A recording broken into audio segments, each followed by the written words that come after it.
we can see now the movement of the water during high tide, as the moving tide heading towards the upland and reaches to areas where bivalves lurk beneath the soil. The bivalves will have to grasp brackish water, then push it upward as they used to absorb foods from planktons.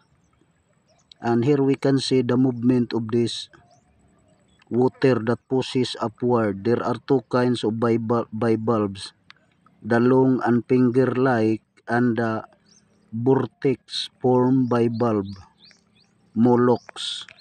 And let us find out if what kind of seashell is this.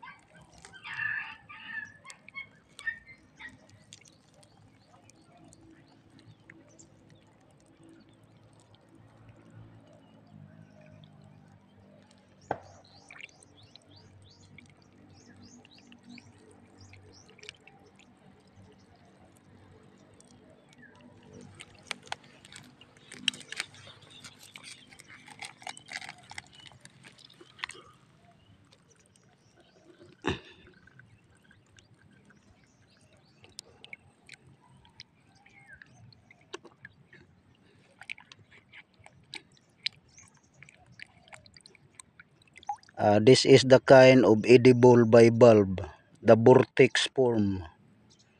But that one, I think that was I cannot catch it. It burrows deep down into the ground. That one, the first one is finger-like with deeper penetration. But this one, they only stay and inhabit on the surface. They burrow a certain